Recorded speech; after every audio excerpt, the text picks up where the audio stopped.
Excellent. We should all thank Milton and Mimi Taylor, please. Big hand for a super lunch.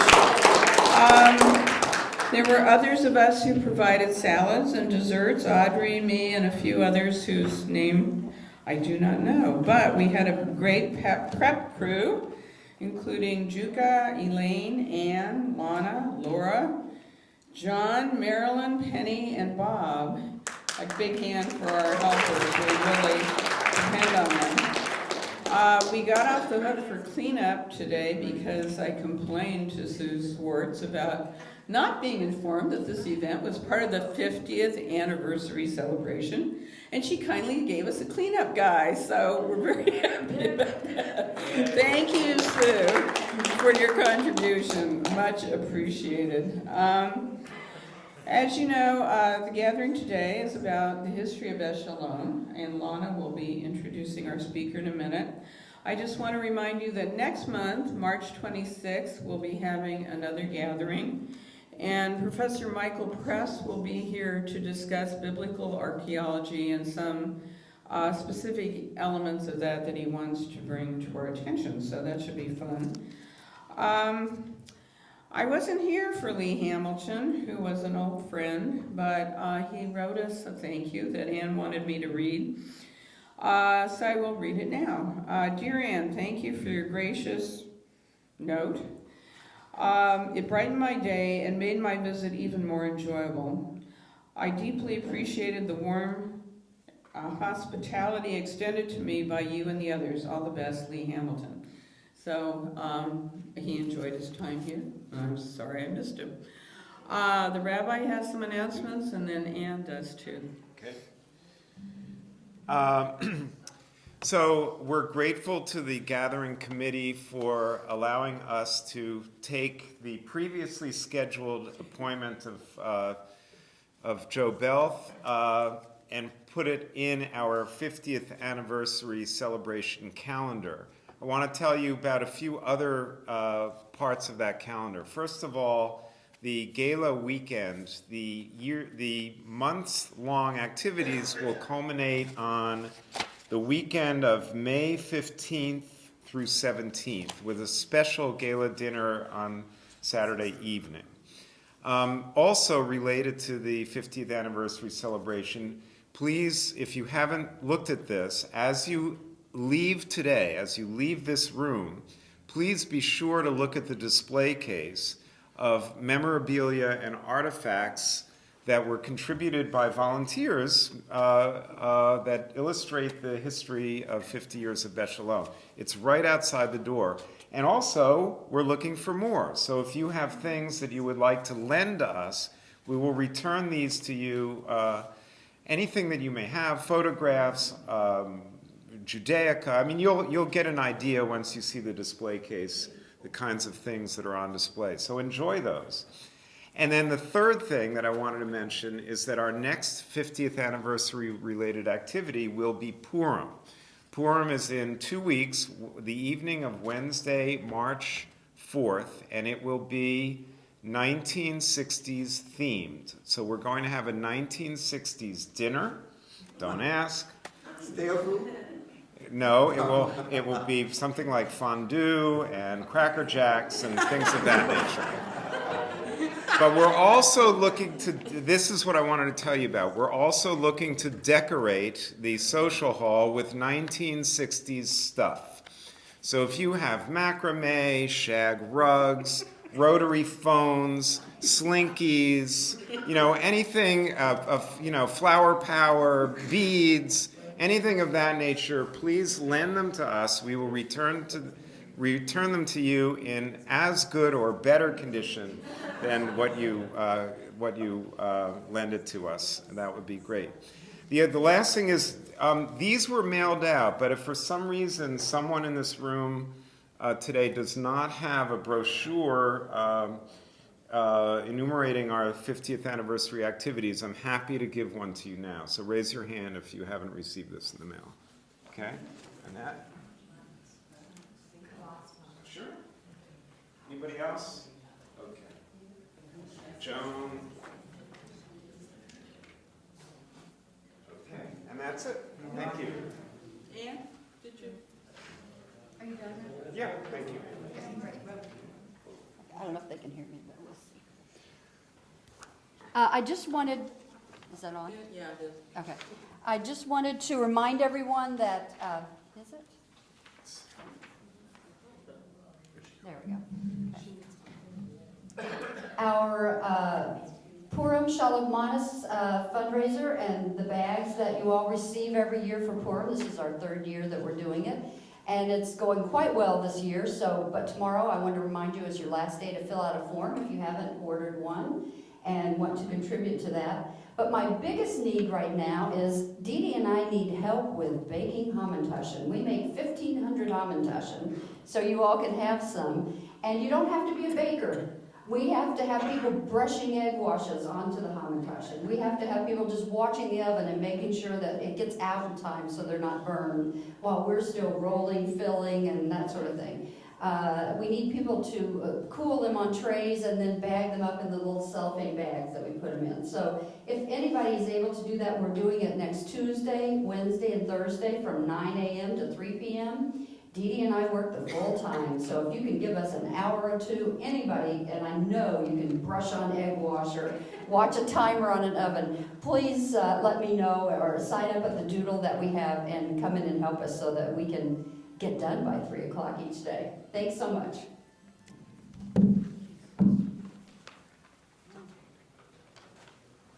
Hi. There is, of course, something impertinent about the idea that Joe Belth needs any kind of an introduction, Beth Shalom. It's a little bit like introducing George Washington to the Continental Army. Of course, Washington created the Continental Army. Joe was one of a handful of creators of the University Jewish community in Bloomington in 1964-1965, and one of 3 founders of the Saturday Morning Minyan that same year. Both institutions are at the heart of our community's history as we celebrate its 50th anniversary, and he'll talk today about how it came about. So he needs no introduction, but I wanted to introduce him just for the pleasure of mentioning a few things he's not likely to tell you himself. Just a few, such as that he has been steadfast in the midst of doctrinal and personnel controversies, always with his eye on the main thing, that the community should endure, that all forms of Jewish worship are valid. And for those of us who are not regular attenders of the traditional Saturday Minyan, you should know he has been its mainstay for 50 years. Opening the building, helping to lead services, and personifying the steadfast generosity and leadership of a mensch.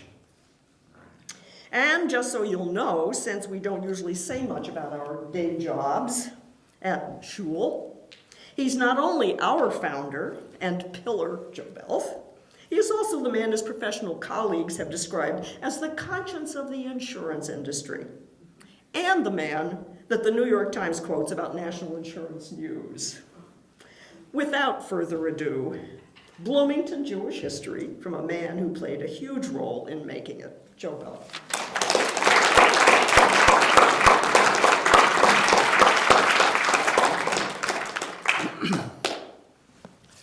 I'm going to give it a try without the PA.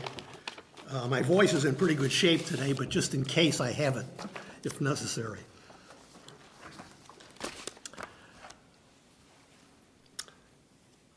Marge and I and our 3 kids arrived in Bloomington on the hot and humid July 4th weekend of 1962. Ann was 4 and a half. Mike was 3, and Jeff was 5 months old. We stayed in an air-conditioned motel room while we waited for the moving van to arrive at our small rented house on what is now Arlington Road, about 4 miles west of the campus. We had rented a house because my appointment was for a visiting assistant professorship, and there was no certainty the appointment would be renewed. Our 6 words are, quote, came as visitors and stayed here, unquote. I decided to venture into town by myself and look things over. I knew about the Hillel House and found it locked up for the weekend. I walked around the building and peered in the windows. If I did that today, I probably would be arrested. I also inquired at shops downtown and learned about Irv and Rose Felt. Everybody, it seemed, knew that the home of Irv and Rose was a refuge for wandering Jews. When we contacted Irv and Rose, they welcomed us with open arms. They put us in touch with Jean and Fran Weinberg and Sid and Riette Smith, and of course we met Dave and Mildred Dansker. Fran, Riette, and a few others were already operating a Sunday school for Jewish kids, but there was no organized Jewish community. In 1964, I got a call from Mel Platinsky, a faculty member in the English department. He and Joel Spiegler, a military student, were organizing a Shabbos morning minyan. I joined the project. We used as a chapel the loft of the Hillel House. It was a fire trap, apparently intended to be an attic storeroom. The window to the fire escape, such as it was in the back of the chapel. Right next to the window was the one and only down stairway. I shudder to think what would have happened in the event of a fire in the back of the chapel, blocking access to the window and the stairway. But we soldiered on. When somebody wanted to celebrate a bar mitzvah, we conducted the service in the Beck Chapel on the campus. My recollection is that the Beck Chapel had a Torah of its own. In 1965, Rabbi Norbert Samuelson, the Hillel director, said the adult Jews should have their own organization. The result was the formation of a small organization with a big name, University Jewish Community in affiliation with B'nai B'rith Hillel Foundations Incorporated, or UJC. Hill Trubet was the first president. I was the second.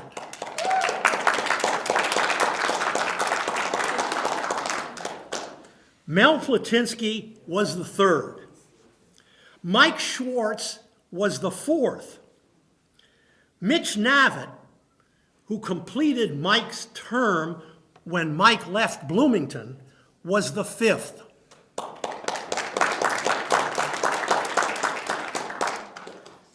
When the Sunday school could no longer use the Hillel House, not only because of the fire danger, but also because they wanted us out, we had to find an alternative location. One year, we accepted the hospitality of the wonderful people at the First Presbyterian Church at 6th and Lincoln. They offered us a choice of Saturday or Wednesday. The board struggled with the issue. Most wanted Saturday for convenience. However, I vividly remember that one of our members, observed Shabbos strictly, his children would not be able to get there and would not be allowed to write even if they did get there. A few of us took the position that it was wrong to exclude from our school the children of an observant member to satisfy the convenience of the majority. In her remarks on January 17 and in her book, Lana, citing the archives, said we held the school on Saturday. My recollection is different. Although it is possible my memory is playing tricks on me because I was so dead set against having the school on Saturday.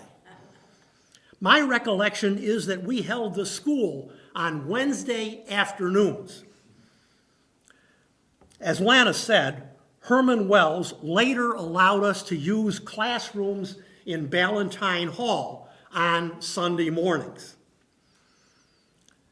There was a lot of talk about a building, as Lana described, but it was just talk. At 2 points, votes were taken, and the idea of our own building was voted down both times. Lana, in her book, attributed to George Lewis a comment that the vote the second time approved the idea. I must apologize for disagreeing with George, who cannot respond, but I was involved in those votes, and George had not yet arrived on the scene. The proponents felt we must have a building of our own. The opponents felt we could not afford it and suggested we wait and participate in what was seen at the time as the imminent upgrade of the Hillel House. The imminent upgrade did not happen for 25 years. After the second vote rejecting the idea of a building of our own, I threw in the towel.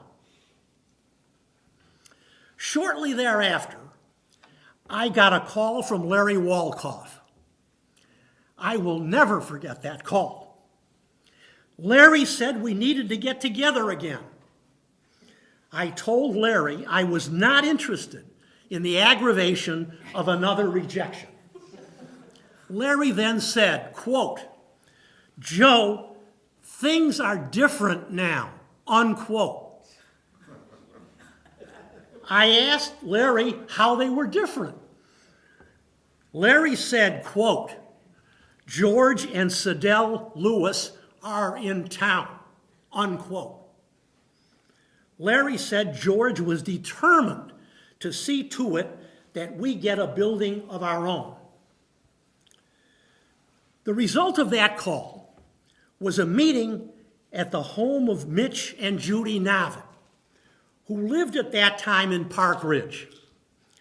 In attendance were George Lewis, Sherry Mizell, Mitch Navitt, Mel Platinsky, Sid Smith, Larry Walkoff, and I. Sherry Mizell said he had found an ideal piece of land.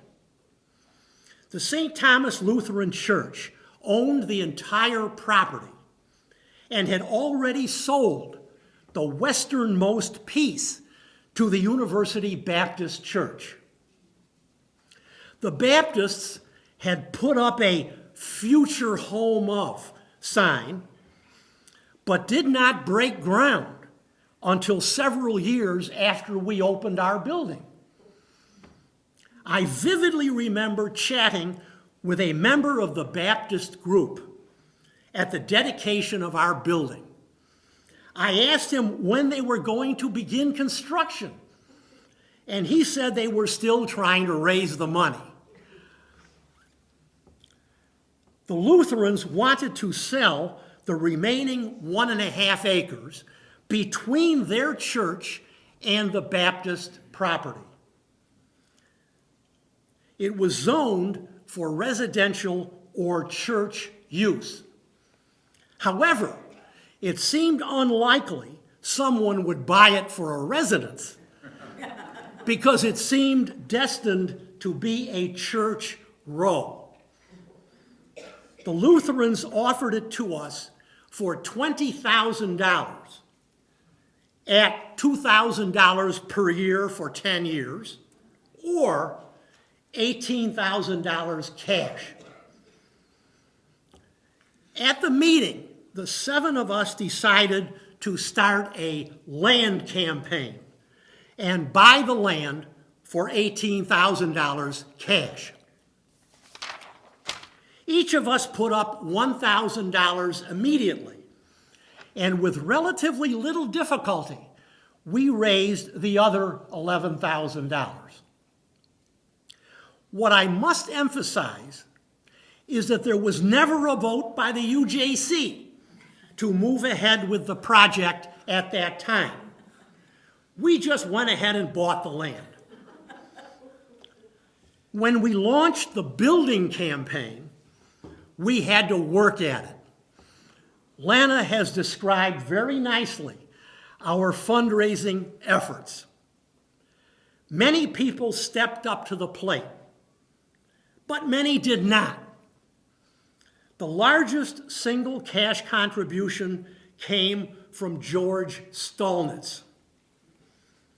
To me, the most discouraging rejection, and one that irked George Lewis for the rest of his life, came from a Jewish couple that had no children and saw no reason why they should help finance a building where Jewish kids could go to school.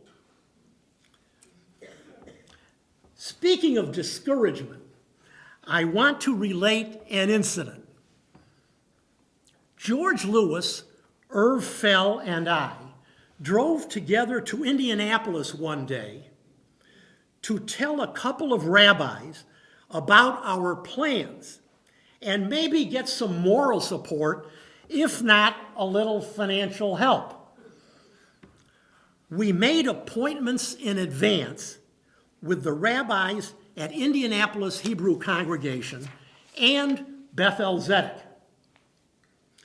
When we visited IHC, the rabbi, after offering us a cup of coffee, proceeded to tell us there was no way the Jews of Bloomington would ever be able to build a synagogue. When we visited Bethel Zedek, the rabbi was not there. He just stood us up. During our drive back to Bloomington, we became determined to prove them wrong. In retrospect, I think we did. George Lewis was better at fundraising than I was. It was easy for people to say no to me because I was impatient and abrasive. George had a way about him that made it harder for people to say no to him. Lana mentioned the mortgage incident. Working Men's Federal Savings and Loan offered us a mortgage at an interest rate 2 full percentage points above the going rate for residential mortgages. I regarded that as a not so subtle way of turning us down. I said thanks, but no thanks. The president of Monroe County Bank told us they would not lend money to us or to any other religious organization in Monroe County because if they had to foreclose, they would get a black eye in the community. I asked him if they would lend to a religious organization in Richmond, Indiana. And he said they would. I thanked him for his candor. Then, as Lana said, Irv Fell approached his friend at Bloomington National Bank, who not only loaned us the money, but did so at an interest rate slightly below the going rate for residential mortgages. We built the building, but it had to be scaled back because we did not raise enough money. What is now the old social hall served as sanctuary, social hall, and, thanks to flexible walls, classrooms. The organization was renamed Bloomington Jewish Community Incorporated, or BJC, and later was renamed Congregation Beth Shalom. When the building opened, the BJC Board of Directors invited the Shabbos morning minyan to conduct its services in the new building. We insisted that the minyan had to remain autonomous. The board assured us that would be the case, and we accepted the invitation. A few years later, a new BJC board broke the promise by insisting that the minyan be under the control of a religious observance committee answerable to the board. That action by the board caused a schism. Mel Platinsky, Sherry Mizell, and several other minyan regulars resigned from BJC and formed Anshe Torah Congregation. Arnie Schuster joined the new organization but remained a member of BJC. He thought that by keeping one foot in each congregation, he might be able to heal the rift, but he did not succeed in that effort. I decided not to resign, and ever since, I have tried to avoid confrontations between the minyan and the board. Anshe Torah met somewhere in Elm Heights, but usually held its Shabbos morning services without a minyan. Eventually, it disbanded when Mel Platinsky moved to Indianapolis. The reason for the move was that he and Anita wanted their kids to attend a Jewish day school.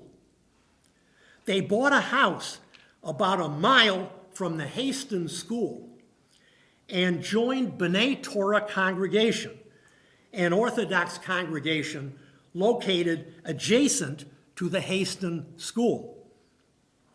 Mel switched his faculty position to IUPUI. I kept in close touch with Mel and Anita for years until they eventually moved to the Maryland suburbs of Washington, D.C. I spoke with Mel Tuesday evening this week. He said he and Anita are well. I told him about our gala weekend in May, but they have a conflict that will prevent them from attending. Our original building was designed with the idea of knocking out the east wall of the social hall and adding a sanctuary. However, that did not happen until after a neo-Nazi group firebombed the building in 1983.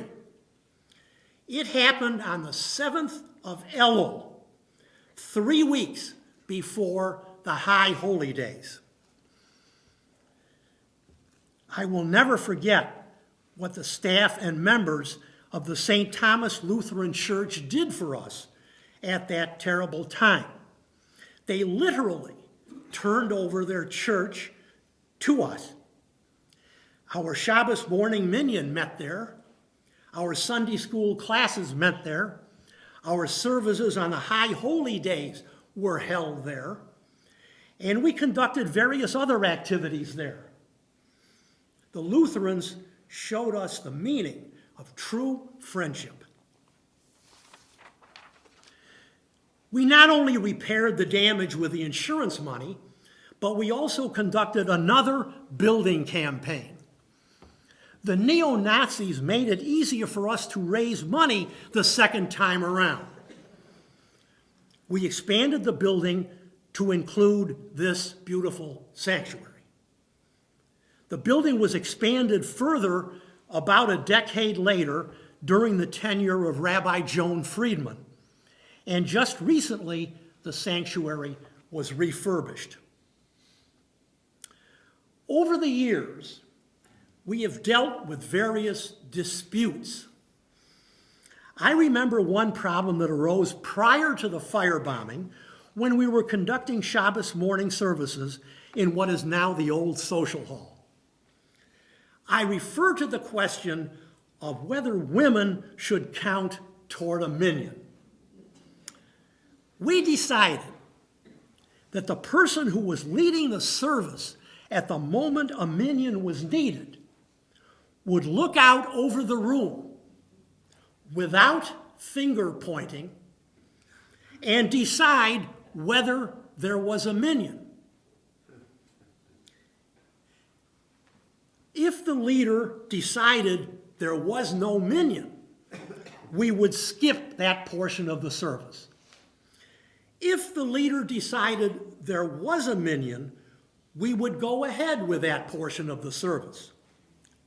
If the leader decided there was a minyan, but there was actually no minyan unless women were counted, anyone who did not approve would step just outside the open door on the north side of the social hall and continue his prayers there. After a few years, the strong conservatives had left Bloomington or had changed their minds, and the problem went away. Another dispute was whether the Amida should include the references to the matriarchs. We resolved that dispute in a similar way. The person leading the service decides whether to include the matriarchs. We still follow that practice today. In that regard, I was intrigued to discover when I attended a bar mitzvah a few years ago at Beth Zedek in Indianapolis, how they deal with the issue. They use the same Sim Shalom Siddur we use. Page 115A, which contains the traditional first portion of the Shabbos morning Amida, has a page pasted over it. Thus, only page 115B with the matriarchs is available. There was no Musaf service that day, and I did not examine page 156A, which shows the traditional first portion of the Shabbos Musaf Amida. Nor did I examine pages 123A and 166A for the festival morning and Musaf services. I question the idea of defacing the Siddur and prefer our approach. Finally, I want to say that with so many of the founders of Beth Shalom no longer with us, I feel blessed to have been able to survive this long. In that regard, I must acknowledge my beloved wife, Marge, for taking care of me all these years. This June, on the 22nd of Sivan, we plan to observe quietly our 60th wedding anniversary.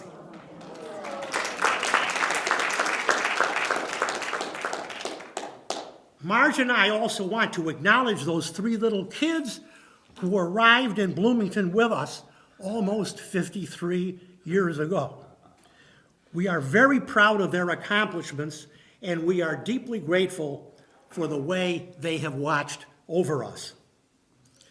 We are also very proud of the accomplishments of our terrific grandchildren. We also want to acknowledge our wonderful friends at Beth Shalom, whom we consider members of our family.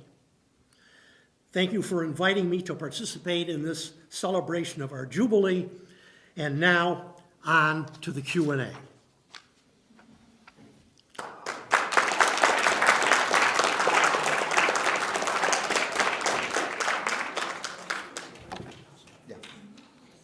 Is this on?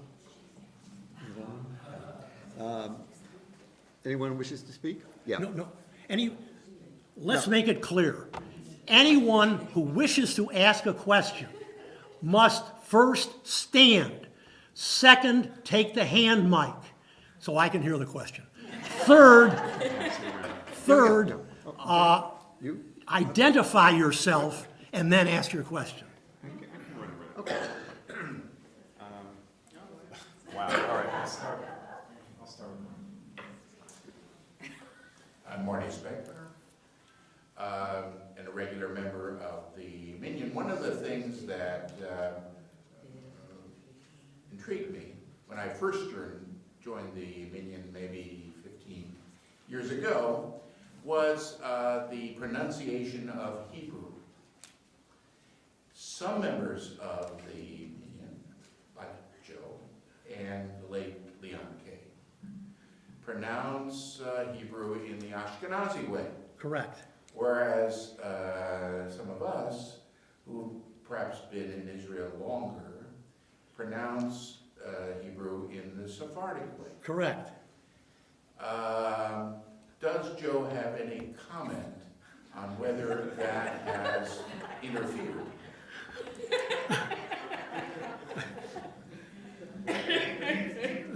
That is hilarious. I am one of those who used the Ashkenazi pronunciation. And at one point, of course, in Israel and everybody else uses the Sephardi. So I was kind of alone. So one time I decided I'm going to try using the Sephardi pronunciation. And I did for a short while. And I wasn't comfortable with it. So I said, why am I doing this? So I switched back, and I'm back to using the Ashkenazi pronunciation. It has been no problem, and we never had to raise any issues about, we do show on the, the one interesting thing, when you put the Torah blessings, there are 2 sides to the thing. One side is the Ashkenazi, one side is the Sephardi. And I always set it up for the Sephardi, since most people want that. But if they really want the Ashkenazi, all they got to do is turn it over. But I don't know of anybody who turns it over. So the Sephardi have taken over. I feel compelled to invoke the memory of Leon Kay in this context because of all people, he epitomized he read Torah with a beautiful Ashkenazi pronunciation, and he was so indelibly a part of the Shabbat Morning Minyan, and his presence is sorely missed. I'm going to be systematic, so let's see. Judy, Don, RJ, okay, and Jordy, and Annette, okay. This is a comment, not a question. You're supposed to identify yourself, Judy. Oh, Joe, you are. Joe, you sold yourself short. You were the prime person for raising funds. You took upon yourself the dirty job of going to visit every Jew in the community and asking for money. And that was the worst thing anyone could have done. And you did it very graciously and got us a lot of money. Well, that's not my recollection, Judy. My recollection is I may have visited a lot of people, but George had to go in after me and collect the money.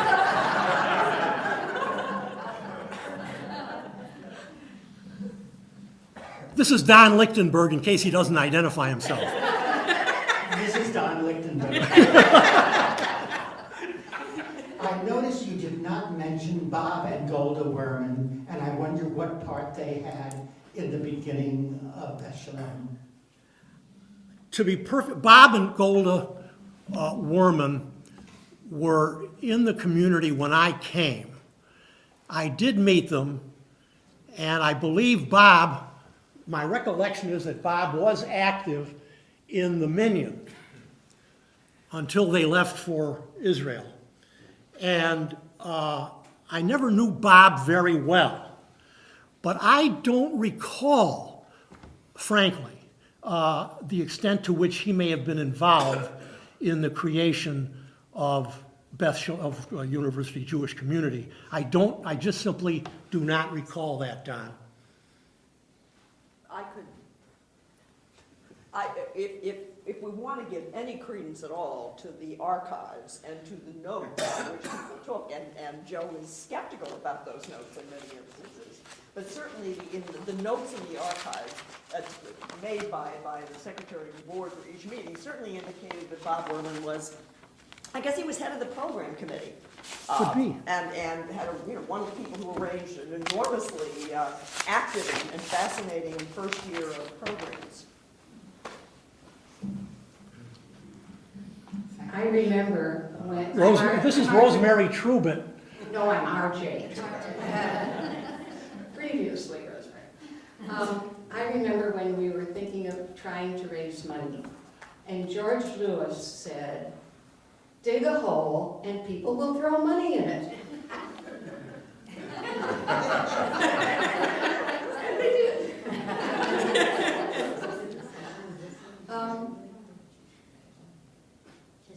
And I were standing out watching the firemen put the last embers of the fire out here.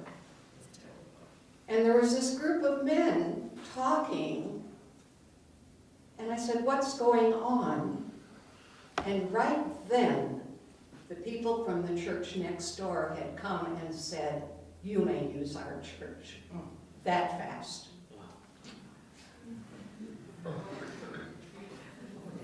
I would like, Joe, you to tell this story about the first time you held services at the church next door. Do you remember?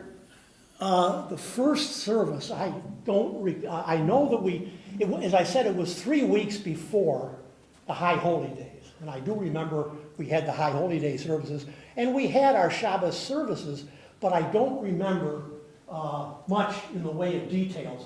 I do remember, I think, one thing I will mention. I have this vague recollection that they went to the trouble of covering the cross so that it wouldn't disturb us or something like that. And that's how thoughtful they were. I remember you're telling this story, that when you were opening the book to read from the Torah, a shaft of light came right down onto the book.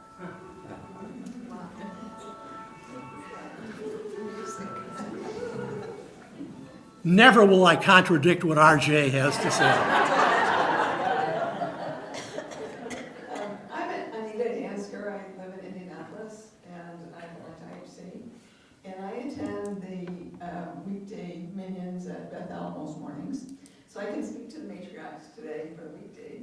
And both 133A and 134B, 133, whichever they are open, available, but we always use the matriarchs.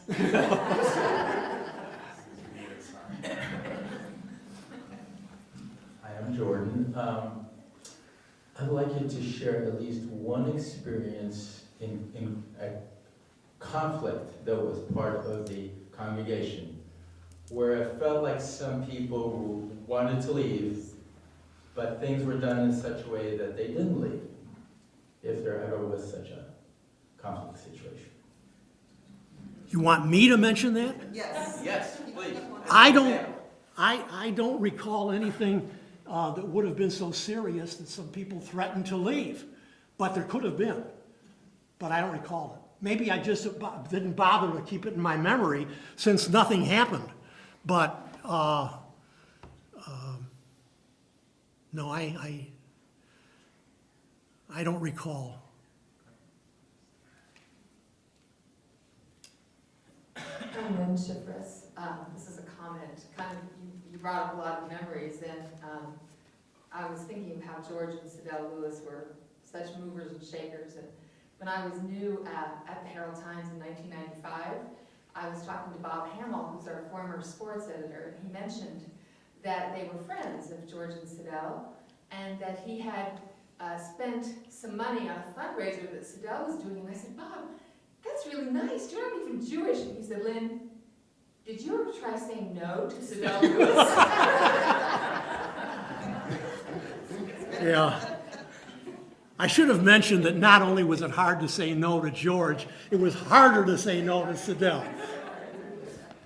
Judy Walkoff again. Okay, Judy. I remember when my son was being bar mitzvahed, Stephen, it was like 1971, the first one in the building. I had to have two nieces who were bat mitzvahed and spoke and read Hebrew fluently. And the conservative group were very much against them getting up to read from the Torah. You remember? Yeah. And there was some discussion, and that's what broke the ice for women to be accepted to come up to read from the Torah and be at the bima.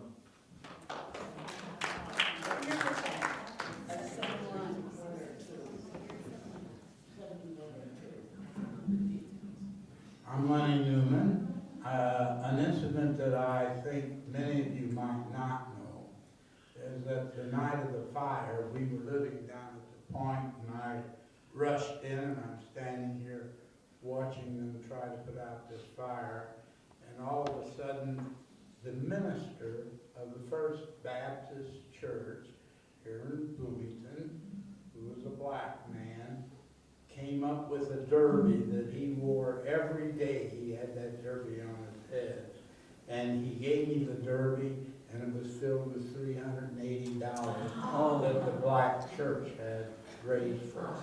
They said, you rebuild that temple. And Ernie was a good friend of the Jewish people.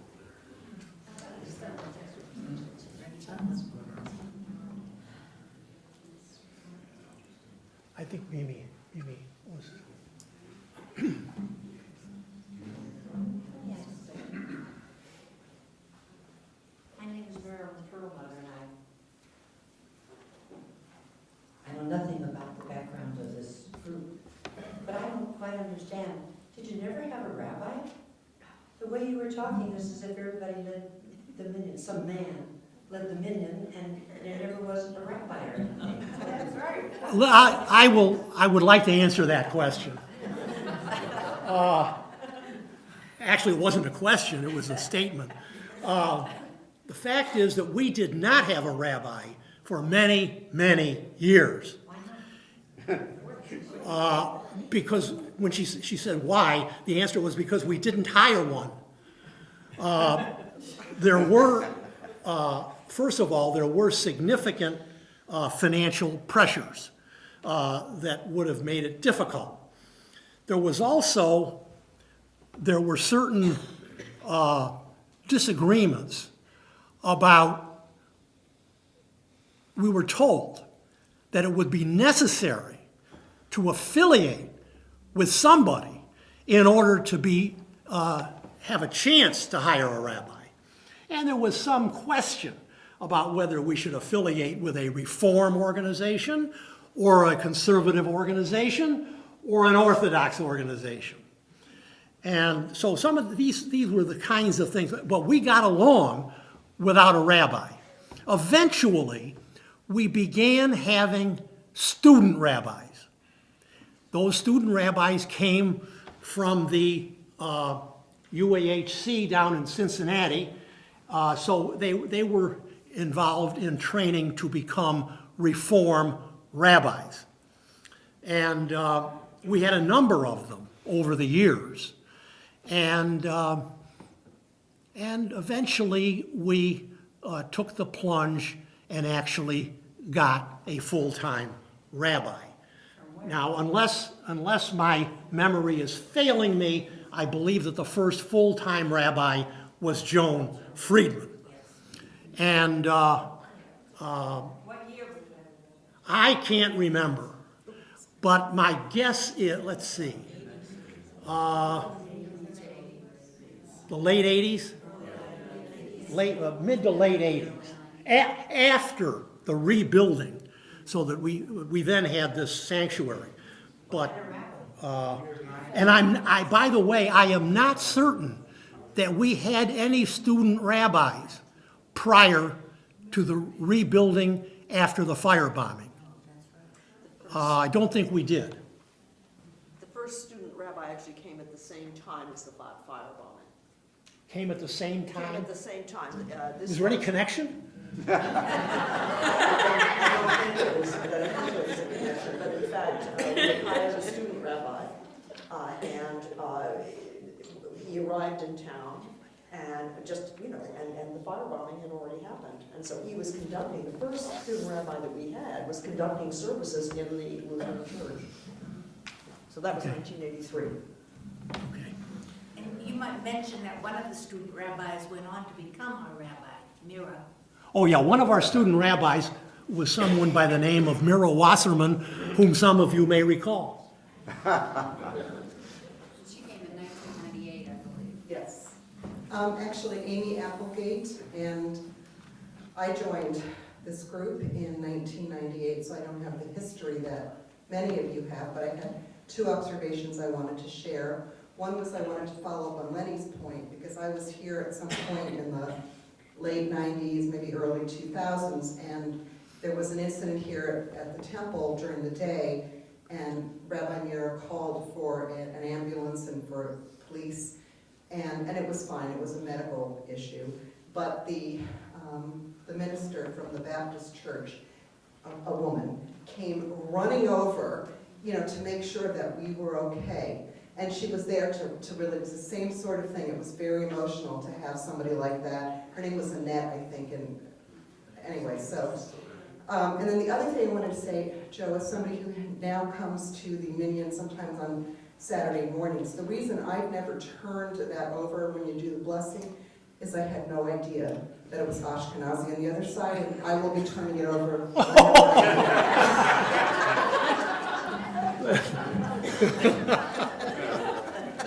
Well, Just, Amy, just turn it back after you. one of the big issues people always ask about Beth Shalom is it a Reform congregation? Is it a conservative congregation? Or what is it?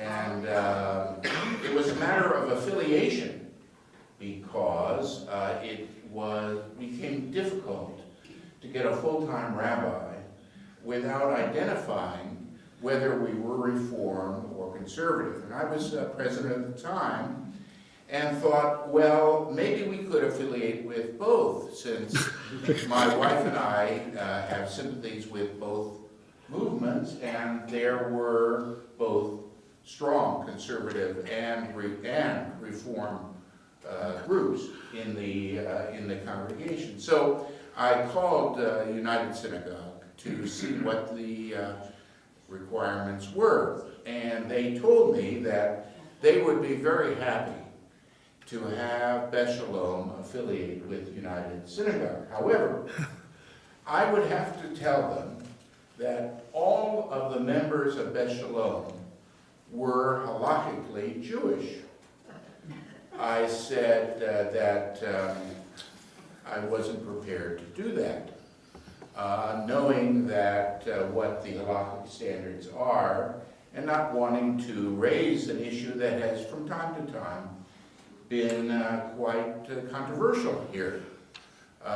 We have had various arrangements to deal with people who are self-proclaimed Jews, but not halakhically converted Jews. So in the end, we decided that the best thing for us was to be members of what was then called the Union of American Hebrew Congregations.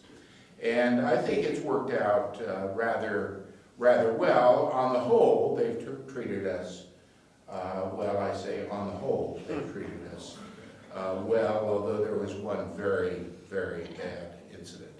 I think it was probably okay, and what I tell people now is that we are a Kobo congregation. That is, we are a congregation that accepts and occasionally even runs Orthodox services, certainly basically conservative service on Saturday morning and on the second day of Rosh Hashanah, as well as a liberal or essentially reform,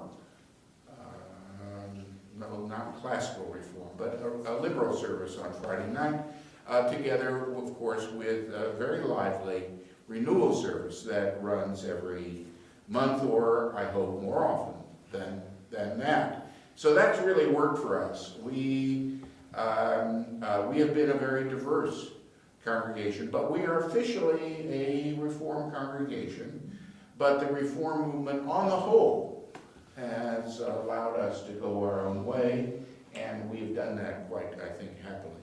So you're really conforminox. I have two things I want to say about what... Well, let me, Marilyn, let me answer that. We don't insist that any member observe any of the precepts of, let's say, Orthodox or Halakhic Judaism. We don't, our view is, and I think this has been wise, that anybody who considers himself or herself Jewish is welcome here. And what they do is their own business, but with the advice and counsel of a rabbi. I wanted to say something. First of all, Marty kind of started out with the question, are we Reform or conservative or Orthodox? The way you're supposed to answer that question is yes. But aside, I must tell you about a recent incident which you might enjoy. Recently, we needed to have a small amount of repair done on one of our Torah scrolls. And we hadn't been in touch with a sofer, a scribe, in some time. So I contacted Rabbi Mira. She still has to answer our questions because she is the Rabbi Emerita. So she, I'm Professor Emeritus and I have to answer questions. So she's Rabbi Emeritus, so she can answer questions. So I asked her if she could recommend a sofer. And she strongly recommended a soferet in New York that she said is top flight. If Mira recommends her, that says a lot. So I contacted the soferet in New York, and she said she would be delighted to help us out. However, before I do that, I need to share with you what is called the soferet disclaimer, which is a statement essentially that we understand that she is a soferet, and that we understand that if at some future time we might wish to sell the Torah that had been worked on by a soferet, it would not be acceptable in many rather conservative or Orthodox congregations, and they wanted us to know that. Well, we sloughed that off, and we had her do the work, and she did it fine. And frankly, I'm not particularly concerned about the saleability of our Torah scrolls. So apparently the board agreed with me, and we went ahead and had her do the work. But I thought you'd appreciate the way these things sometimes work. All right, I think it's time to end. Thank you very much, Joe.